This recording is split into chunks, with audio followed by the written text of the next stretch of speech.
Just got a Ghost Mantis? Watch this video for some tips on how to look after them. Hello everyone, welcome back to Spooderpods. Today we are doing a Ghost Mantis care guide. They're an absolutely amazing species. They're so interesting to watch. I absolutely love mine, Boo, and I thought I'd share some tips on how you guys can look after them, especially if you're new to mantises, because I know it can be a bit intimidating.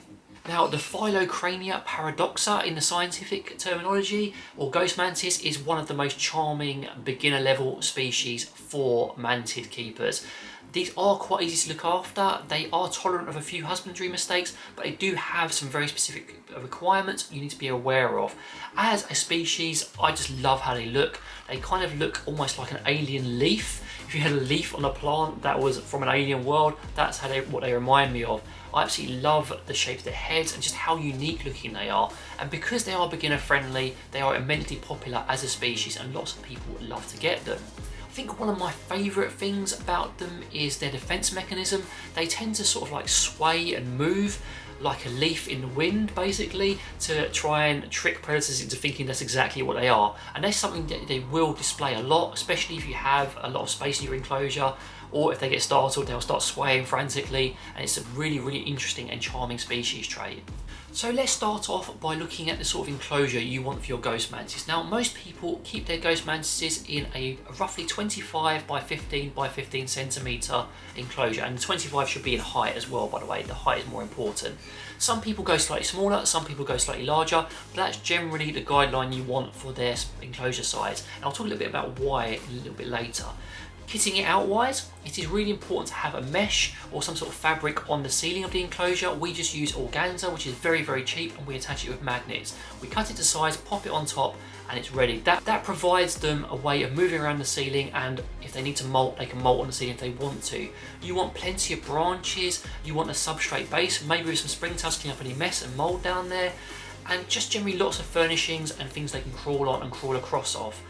I also put a feeding bowl in my enclosure purely because they love to hunt, but initially when you've got your fly or whatever, it's good to pop it in there. They know where it is, and if it wakes up, it'll fly around, they can hunt it later. It's more for our convenience than theirs, but it's a very useful addition to their enclosure.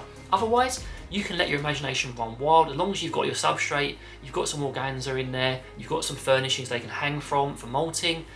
You can have a theme or whatever you want. I went for a lovely autumn theme because my Ghost Mantis reminds me of like a leaf in autumn, so I went for autumn colours, a little sort of like wooden hut in there, and he seems to be really enjoying it in there. A lot of other people go for similar themes, some go for some really crazy ones involving aliens. It's entirely up to you.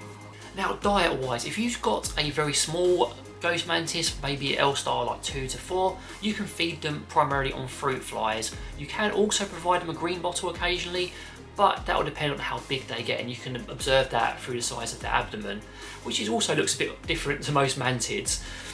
When they get older, you can start providing them green bottles more regularly. Some people provide them mealworms or dubias. Be careful with dubias, make sure they're crushed first, and also make sure that they can actually access the soft underbelly, because for them it can be a bit difficult to get through that exoskeleton and carapace.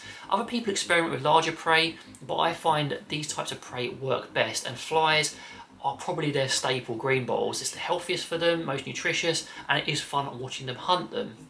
Now, the temperature for your Ghost Mantis needs to be about a stable room temperature, and by that I mean a roughly 20 to 24 Celsius. Sorry for you Americans, I'm not sure what the Fahrenheit conversion is. If you're content and happy, generally they're going to be content and happy. Obviously, if you have a cold room or during colder seasons, you may need to provide a heat source. We tend to use something called a snuggle safe, which is a microwavable pad. That tends to emit heat slowly and without any danger sort of overheating, and keeping them nice and warm. Generally, at that sort of temperature level, they're going to be content and they're going to be quite active and enjoying their environment. Now, humidity is something that's quite important. That's why I recommend having a soil substrate at the base of your Ghost Mantis enclosure. If you have a soil substrate, it makes maintaining humidity much easier. You can just moisten it once or twice a week, and then that'll keep humidity up. You're looking at roughly 70% for these guys. That seems to be the optimum that most people recommend. You will also have to occasionally spray their enclosure.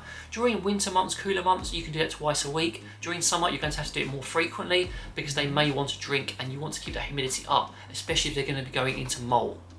Molting is important, so when your Ghost Mantis molts, it's probably going to do it upside down, so it'll be hanging and it will just squeeze itself out of its exoskeleton. I've got a video on molting, which I'll leave a card for now, very interesting. It's really interesting to observe them do it. But you want to set them up for success for this, so to do so you want that humidity maintained. You want to make sure also that they have places they can molt and hang from, so you don't want anything too crowded in case it interferes with that.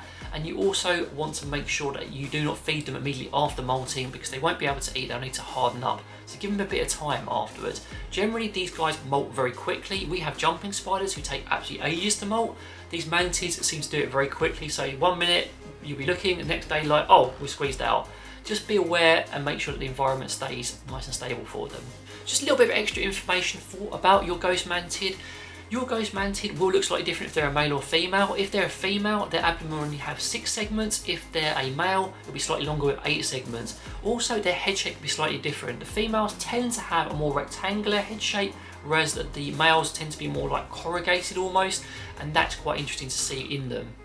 One of the other reasons you want to provide a decent big enclosure for these guys is they will move around an awful lot. Boo loves to explore, our friends Ghost Mantis love to explore everywhere, they will roam around an awful lot. So that's why that extra space is so important for them, so they can roam around and enjoy their environment. Hopefully you found this guide useful. If you have any further questions, I'd love to hear from you down in the comments. If you like the content, please feel free to subscribe. I'd love to have you on the channel. But in the meantime, from me, Boo and the other inverts, take care and see you later.